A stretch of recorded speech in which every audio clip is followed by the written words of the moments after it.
아우, 이 사진 너무 부담되는데. 바로 넘겨주세요. 예. 그리고 옷으로는 영 화려함이 살아나지 않아서 엄마가 사준 금목걸이를. 예, 서울에서 길 잃어버리고 길바닥에 쓰러지면 이거 주면서 집에다 데려다 달라고 하려고 예, 하고 왔습니다. 예, 비상금입니다. 단추를 잠가야 되나? 그래서 예, 그냥 넘겨주세요. 예. 또 신호가 없나요?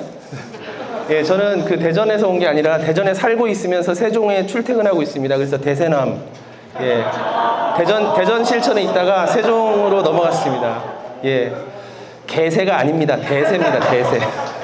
자, 아까 말씀드렸던 것처럼 저는 중3 담임으로 코로나를 맞이했고요. 고2 원서 교육 정보를 담당하면서 코로나 상황을 맞았습니다.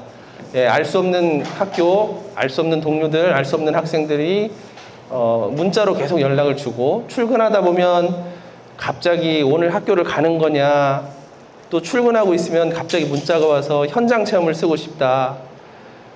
아시다시피 그 학생들 수업 끝나거나 이러면 PC방 같은 데 가지 말라고, 다중이용시설 가지 말라고 계속 방송을 했잖아요. 예, 가족여행을 가시겠다고. 아, 이 가족은 정말 뭐지? 남쪽으로 튀려고 그러나? 이러면서 예, 계속 그런 안내들을 하면서 시간이 지났던 것 같습니다. 그러니까 또 그 부분에 대해서 이제 절차를 안내해드리면 애들 선생이 자기를 가르치려고 했다고 어머니께서 또 막 불쾌해하시고, 지가 우리 애 선생이면 선생이지 내 선생이냐고 막 이러면서 불러서 가르칠까 막 이 생각도 하고 그랬습니다. 그리고 작년부터 올해 8월까지 250일 정도 학교로 수업 지원을 나갔습니다. 30개 정도 세종에 있는 중고등학교를 다녔는데요.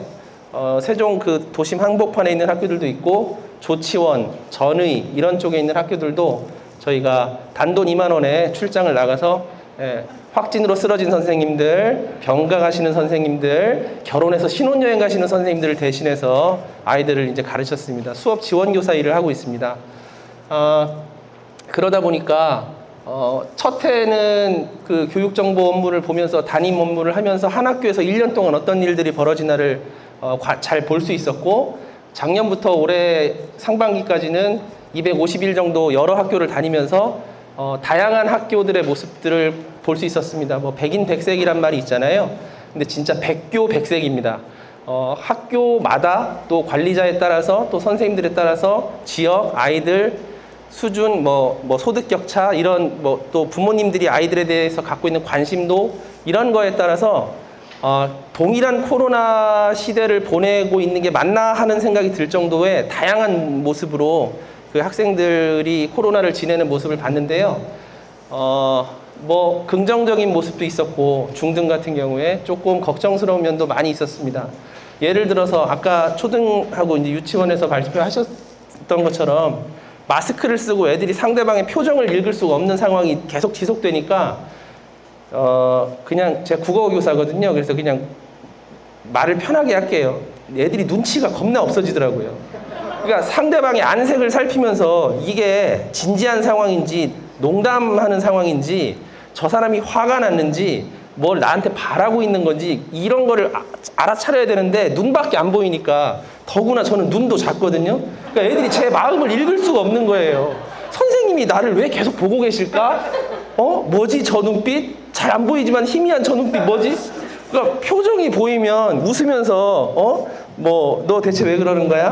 정신 있는 거야? 이렇게 말하면 애들도 선생님 죄송합니다 이렇게 할 텐데, 눈만 보이니까 겁을 집어먹는다든가 아니면 갑자기 저항을 한다든가 이래가지고 이 진짜 나는 눈 밑으로가 이제 그 나였구나. 진짜 나는 내 눈 밑에 있었구나. 이 윗부분은 아무 짝에도 쓸모가 없었구나.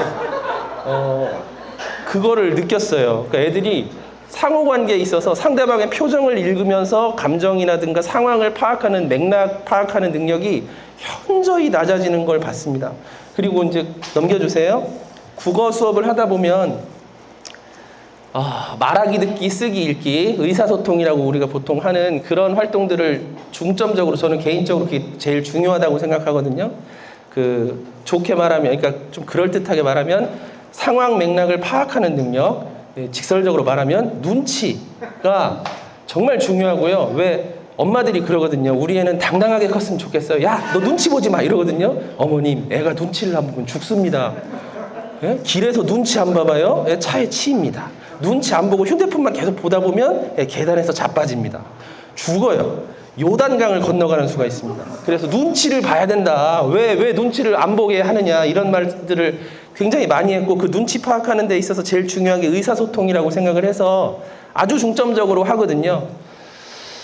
그런데 이 마스크를 쓰고 서로 대화하지 마, 가까이 붙지 마, 웃지 마, 떠들지 마, 나가 막 이런 얘기를 자꾸 하면서 이 시간이 지나오다 보니까 국어책을 읽게 했어요. 근데 칸막이도 지금은 쓰지 않잖아요. 자, 국어책을 다 같이 읽어봐 했더니 아니야 여기 잠들 뻔했어요. 제가 뭐지? 이거 주문인가? 막 그러면서 뭐냐면 그러니까 불명확한 발음으로 웅얼웅얼대면서 소리를 삼키잖아요. 그걸 20명이 동시에 하면요, 약간 최면 상태에 빠져요. 막 이러면서 한 명씩 읽어야 되나 막. 그래서 개인적으로 불러봤어요. 혹시 얘가 부끄러움을 많이 타거나 남들이 내 모습, 내가 막 읽는 거를 어떻게 생각할지 남을 너무 의식해서 이렇게 웅얼거리나 하고 따로 불러보면 선생님 제 머리가 아프고 이게 있는 그대로네 막 이러면서 굉장히 놀랐습니다. 미래 교육에 대한 얘기들을 많이 하잖아요. 그래서 저는 교실에서 미래 교육의 방향을 확실히 봤습니다. 오래된 미래입니다. 우리가 기본이다. 누구나 다 할 수 있겠지. 한국말 할 줄 알면 국어도 잘하는 거 아닌가? 여러분 아닌 거 아시죠? 한국어랑 국어는 다릅니다. 한국말 할 줄 안다고 국어를 잘한다는 거는 착각입니다. 착각. 우리의 미래 교육은 아마 오래된 과거 혹은 우리가 기본이라고 생각하고 좀 간과했던 것들, 그냥 무심히 지나쳤던 것들 그 안에 있지 않나. 특히 코로나를 지나면서 아까 말씀드렸던 명연 반응이 여실히 드러났다고 했잖아요. 아이들의 명연 반응은요, 기본을 건너뛰는 조금 거칠게 말하면 건넘는 모습, 건넘는 태도가 아마 여실히 드러났다는 것. 기본이 충실했던 아이들은 코로나 상황에서도 잘 견뎠거든요. 예를 들어 자기 존중감이, 자기 효능감이 강한 아이, 또 자기 통제력이 있는 아이들, 또 자기 주도적인 학습 태도가 능력이 있는 아이들, 또 그런 것들을 지원해주고 격려해줄 수 있는 어른들이 주변에 있었던 아이들은 코로나 때 오히려 성적이 올랐습니다. 왜냐하면 교사가 녹화해놓은 그 영상 강의를 계속 보면서 잠들기 전까지 계속 반복해서 봤다는 아이들도 많았거든요. 근데 그런 것들이 약하고 혹은 미디어 기기의 의존성이 강하다거나 이런 아이들은 뭐 아시겠지만 정말 산산이 부서졌습니다. 산산이 부서진 이름이 됐어요. 부르다 제가 죽을 것 같습니다. 그래서 우리의 미래 교육은 아마 오래된 과거에서 찾아야 되지 않나. 우리가 기본이라고 생각했던 것들, 그리고 어디에서 왔는지가 중요한 게 아니라 어디로 가는지가 훨씬 더 중요하다고 저는 알고 있습니다. 저희는 보통 탈출 혹은 뭐 개혁 이러면 우리가 지금 현재 어떤 모습을 갖고 있기 때문에 이 모습을 버리고 어디로 간다 뭐 이렇게 되는데요. 이게 말이 좀 꼬였습니다. 그러니까 과거의 문제를 돌아보고 현재를 잘 살펴봐야 되는 이유는 어디로 가야 할지 분명히 알기 위해서라고 생각합니다. 미래 교육을 얘기하면서 자꾸 AI 얘기를 하고 사실 AI가 제일 먼저 들어와야 될 때는 교육 행정 아니겠습니까? 교육청에서 업무 처리, 행정 업무 처리를 AI로 하고 난 다음에 야, 써보니까 겁나 좋더라. 니들도 써봐. 이렇게 말했으면 좋겠어요. 자기들도 확신하지 못하면서 왜 자꾸 우리를 쥐로 만들려고 하는지 모르겠습니다. 저희가 쥐입니까? 저희도 아이들도 학교는 쥐가 아니죠. 근데 자꾸 AI를 해야 된다는 또 코딩을 해야 된다는 또 어떤 분은 막 강단에 서가지고 울면서 우리나라 교육이 망해가지고 애들이 너무 불쌍하다고 우시고, 아니 본인도 교육자인데 우리나라 교육 망해서 애들이 불쌍하다고 울면 또 그분들을 또 선생님들이 초대해서 그 강의를 들으면 뭐 다 같이 울자는 얘기인지 이게 무슨 뜻인지를 모르겠습니다. 그래서 우리가 가야 될 목표, 우리의 구체적 실천으로 이뤄야 될 구체적 변화들은 자명하다고 생각합니다. 아무리 빨리 변하고 다양한 어떤 세상이 변화가 일어난다 해도 기본이 흔들리지 않는 학생이라면 좋은 어른으로 성장할 수 있을 거라고 생각합니다. 무술해 보신 분들은 다 아시겠지만 하체를 엄청나게 강조하죠. 하체가 흔들리면 끝입니다. 끝. 무협지 보신 분들도 다 아시잖아요. 예, 단전, 하체가 중요합니다. 기마 자세 1시간 정도 할 수 있어야 되죠. 그래야 칼을 휘두를 수 있습니다. 장풍이 빗나가지 않아요. 고수는 그렇게 만들어진다고 무협지에서 배웠거든요. 근데 교육에서도 똑같더라고요. 말하고 쓰고 읽고 들을 수 있는 학생이면 뭐든지 할 수 있습니다. 그게 코로나가 아니라 코로나 할애비가 와도 그 학생이라면 스스로 자신이 무엇을 배워서 어떤 사람으로 성장할 것인지를 선택할 수 있을 거라고 생각합니다. 중등의 모습들이 책에 담겨 있는데요. 제가 개인적으로 경험한 것들, 그리고 오늘 코로나가 어제 발병하셔서 오시지 못한 김승호 선생님께서 쓰신 고등학교 이야기가 있습니다. 고3 지도하셨던 내용들, 그러면서 이제 느끼신 점들, 그런 책에 담겨 있으니까요. 예, 잘 보시고요. 만약에 동의할 수 없는 부분이 나오시거든 눈을 질끈 감으시든가 저에게 연락을 주십시오. 세종교육청 남부학교 지원센터로 연락하시면 보통 제가 없습니다.